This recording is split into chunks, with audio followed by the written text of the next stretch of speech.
Akashvani Imphal वाहेंगबम Washington पाउ पाजरी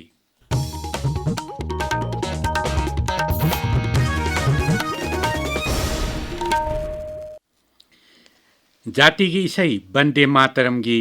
सही चाम यांखै सुरक्पगी अखनबा खननेनबा लोकसभादा हयेंगदगी हौरगनी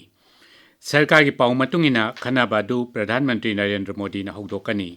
ममांग चयोलदा पाउमिसिंगदा वांगांगबदा पार्लियामेंटरी अफेयर्स मंत्री किरेन रिजिजुनसु नोमा चुपना चथगदबा अखनबा खननेनबा दु नुमिजुंग पुंग 12 हौगनी हाइना फोंदोखरबनी लोकसभा की अध्यक्ष ओम बिरला ने सभापति होइदुना पांगथोखिबा दल पुनमकी ओइबा मिफमदसु था सिगी निपालदा बंदे मातरम की मतंगदा खननैनबा अदुगा था सिगी मापंदना इलेक्टोरल रिफॉर्म्स की मतंगदा खननबा लेपनखिबनी बॉर्डर सिक्योरिटी फोर्स BSF ना पंजाब की ngomkhai paringdagi heroin khusukhlai amadi nongmai maru na singba kaya phagale haukiba pung kunmari asida armitsur taran amasung Firozpur de chathakhiba tongan ba operation singda drone ahum su kapthakre Amritsar gi ngomkhai paringda ngarang numidang drone ama paibagi makhol tabadagi security force na mafam aduda thi humbagi thabak chathabada labuk amadagi packet tarani thoi da hap tuna thamlamba heroin kilogram 6 makhai phangki mafam adudagi maru yawa pistol amasu phangki marugi mamangda ngomkhai lamda thamba drone paiba thingnaba technical gi thorangdagi BSF na Pakistan lomdagi changchilakpa drone ahumsu kapthaki Naxal Mantri Rajnath Singh na ngasi Rajya Taret amasung Union Territory anida Border Roads Organization BRO na sengbatkhiba sayok tunnel yauna tongan ba maruiba infrastructure project chama kunmanga sangakhre Thoram du wangang bada Sri Rajnath na hai laibak asigi damak thawai kat kharba Bharat lanmi amasung BRO gi mioi singi thoidok hendok pakathok padu buningsing bo oina infrastructure project sing adu semgatpani mangna hai le de semgoliba sayok tunnel asina Ladakh ta chauna awonba porakpa ngamlagani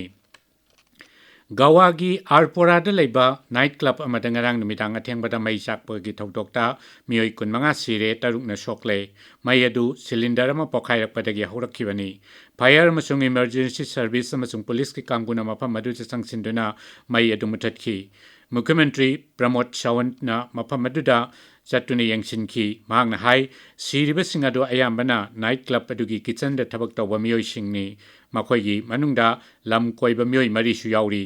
राष्ट्रपति द्रौपदी मुर्मू प्रधानमंत्री नरेंद्र मोदी केंद्र के गृह मंत्री अमित शाह हक्सेल मंत्री राजनाथ सिंह अमसुंग हक्सेल मंत्री JP Nadda न सिंगबलु सिंगब कयाना मई चाकपगे थौदोक अदुदा मियोय कया लैखिदबा दुगिदमक थमोय सोकना अवाबा फोंदोखरे प्रधानमंत्री की नेशनल रिलीफ फंड की लैखिदबा सिंगी नकनबा मरी मतादा लुपा लाख अनि अदुगा असोकपा सिंगदना लुपा लिसिंग यांखै यांखै की खैतिपुरन पीरकनी हाइनसु लाउथोखरे New Delhi dangasi pangthokpa India Japan Forum gi hawdokpagi mifamda mapal thoram mantri Dr. S Jaishankar su saruk yakre social media da thagatpa warol da Dr. Jaishankar na hai mahakna Bharat amasung Japan na tengbang pinaba hengat hannabagi wafam sing amasung malem gi oiba wafam kaya gi matangda kupna khanakhi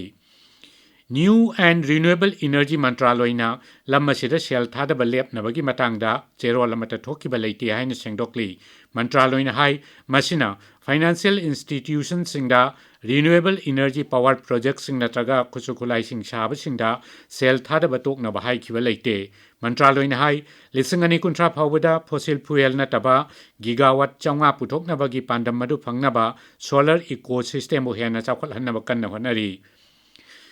Miam ki Haksel ki pibam pagal hanabagi matangda nongmagi oiba mifama mangasi Hotel Imphal da pangthokre Indian Medical Association Manipur State Branch amadi kokomi na sinduna pangthokkiba mifama duda akanga hai kayana Manipur gi haujik oiriba Haksel ki pibam amadi healthcare professional singna lamasida laugadaba thokdang gi matangda wangangki